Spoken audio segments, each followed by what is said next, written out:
બાપુ એક સુંદર મજાનો ધાર્મિક અને ભક્તિમય પ્રસંગ છે અને આ પ્રસંગમાં આજે આપણે વાત કરવી છે ભારતના પ્રસિદ્ધ મંદિરો ભાગ 31 મધ્યપ્રદેશ રાજ્યના તિકમગઢ જિલ્લાના ઓરછા ગામમાં આવેલા રાજારામ મંદિર વિશે।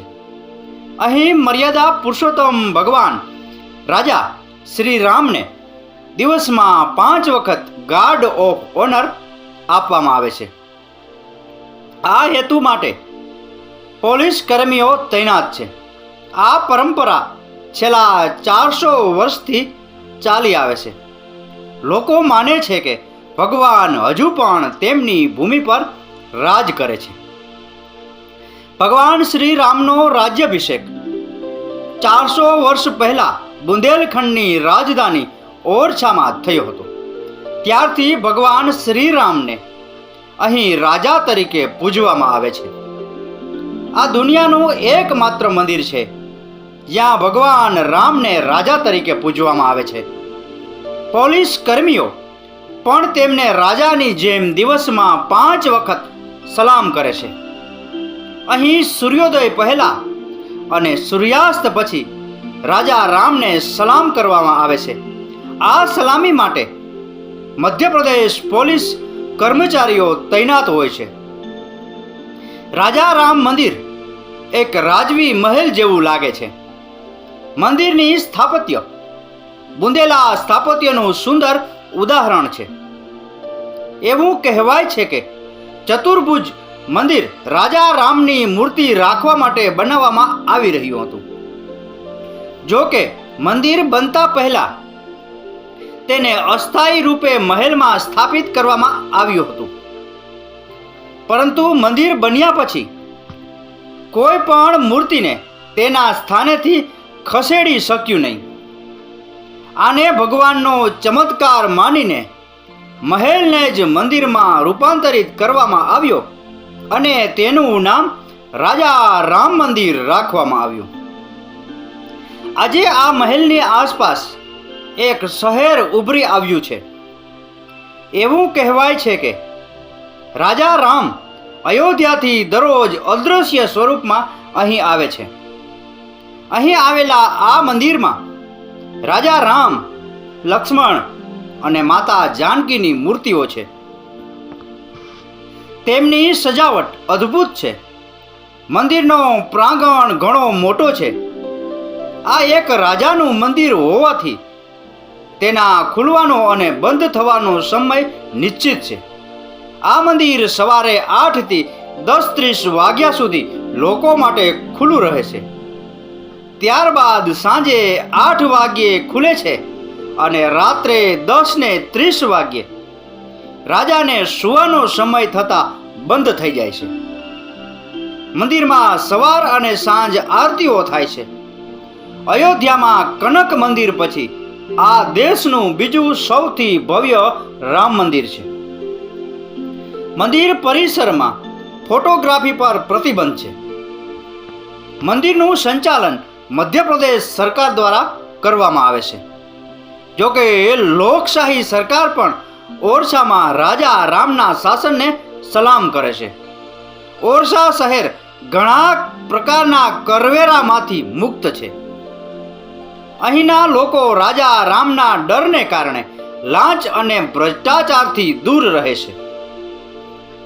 એવું કહેવાય છે કે સંવંત 1600માં તાત્કાલીન બુંદેલા શાસક મહારાજા મધુકર શાહની પત્નીએ રાજા રામને અયોધ્યાથી ઓરછા લાવ્યા હતા।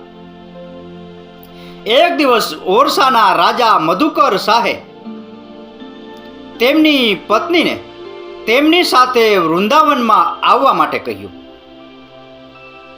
પરંતુ રામભક્ત રાણીએ વૃંદાવન જવાની ના પાડી। રાજાએ ગુસ્સે થઈને કહ્યું, જો તું રામની એટલી જ ભક્ત છે તો જા અને તારા રામને ઓરછા લઈ જા। રાણી અયોધ્યા આવી। સરયુ નદીના કિનારે લક્ષ્મણ કિલ્લા પાસે એક ઝૂંપડી બનાવી અને પોતાની આધ્યાત્મિક સાધના શરૂ કરી। આ સમય દરમિયાન સંત તુલસીદાસ પણ અયોધ્યામાં ધ્યાન કરી રહ્યા હતા. સંતના આશીર્વાદ પ્રાપ્ત કર્યા પછી રાણીની ભક્તિ વધુ મજબૂત બની. જોકે તેમણે ઘણા મહિનાઓ સુધી રાજા રામના દર્શન કર્યા નહીં. નિરાશ થઈને તેમણે સરયુ નદીમાં કૂદીને પોતાનું જીવન સમાપ્ત કરવાનું વિચાર્યું. અહીં પાણીના ઊંડાણમાં તેમણે આખરે રાજા રામને જોયા. તેમણે તેમને ઓરછા જવા માટે વિનંતી કરી. તે સમયે મર્યાદા પુરુષોત્તમ ભગવાન શ્રીરામે શરત મૂકી હતી કે તેઓ ઓરછા ત્યારે જ આવશે જ્યારે તેઓ પ્રદેશના શાસક હશે અને રાજાશાહી સંપૂર્ણપણે નાબૂદ થઈ જશે. ત્યારબાદ મહારાજા શાહે ઓરછામાં રામ રાજ્યની સ્થાપના કરી, જે આજે પણ અસ્તિત્વમાં છે. મંદિરના પ્રસાદમાં પાનબીડાનો સમાવેશ થાય છે. રાજા રામ મંદિરમાં વહીવટ તંત્ર દ્વારા પ્રસાદ કાઉન્ટર છે. અહીં પ્રસાદ 22 રૂપિયામાં મળે છે. લાડુ અને પાનનું બીડું પ્રસાદ તરીકે આપવામાં આવે છે. જોકે મંદિરની બહાર અસંખ્ય પ્રસાદની દુકાનો છે, જ્યાં તમે ફૂલો, પ્રસાદ અને અન્ય વસ્તુઓ તમારી સાથે મંદિરમાં લઈ જઈ શકો છો. મંદિરની બહાર જૂતા રાખવા માટે એક મફત કાઉન્ટર છે. રાજા રામ મંદિરમાં રામનવમીનો તહેવાર ધામધૂમથી ઉજવવામાં આવે છે.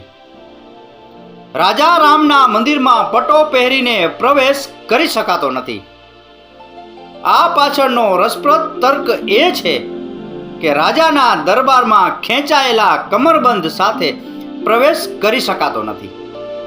રાજા રામની સેવા કરતા સૈનિકો જ અહીં પટ્ટો પહેરી શકે છે. તમે તમારો પટ્ટો જૂતાના રેકમાં મૂકી શકો છો અને પછી મંદિરમાં પ્રવેશ કરી શકો છો. રાજા રામના મંદિરમાં રહેલી મૂર્તિઓ અયોધ્યાથી લાવવામાં આવી હોવાનું કહેવાય છે. રાણીની વાર્તા અનુસાર રાજા રામ પોતાની તપસ્યાને કારણે અયોધ્યાથી ઓરછા ગયા હતા. પરંતુ સ્થાનિક બુદ્ધિજીવીઓ માને છે કે બાબરના આદેશથી અયોધ્યામાં રામ મંદિર તોડી પાડવામાં આવ્યા પછી અયોધ્યાના બાકીના મંદિરોની સુરક્ષા ચિંતાનો વિષય બની ગઈ. પરિણામે ઘણા મંદિરોમાંથી અમૂલ્ય મૂર્તિઓને સુરક્ષિત રાખવા માટે ઓરછા લાવવામાં આવી. એવું કહેવાય છે કે ઓરછાના મોટાભાગના મંદિરોમાં રહેલી મૂર્તિઓ અયોધ્યાથી લાવવામાં આવી હતી. રાજા રામને સૂર્યાસ્ત પછીની તોપોની સલામી જોવા લાયક છે. આ મંદિર 1600માં તાત્કાલીન બુંદેલા શાસક મહારાજા મધુકર શાહની પત્ની મહારાણી કુંવરી ગણેશની વિનંતી પર બનાવવામાં આવ્યું હતું. તેને બુંદેલખંડની અયોધ્યા તરીકે પણ ઓળખવામાં આવે છે.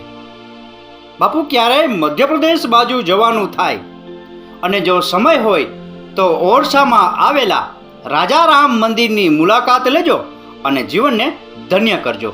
તો બાપુ, આ હતો ભારતના પ્રસિદ્ધ મંદિરો ભાગ 31, મધ્યપ્રદેશ રાજ્યના તિકમગઢ જિલ્લાના ઓરછા ગામમાં આવેલા રાજા રામ મંદિર વિશેનો પ્રસંગ. આ પ્રસંગ, આ કથા, આ વાર્તા પૂરેપૂરી સાંભળી એ બદલ આપનો ખૂબ ખૂબ આભાર. આપનો દિવસ શુભ રહે. મહાદેવ હર.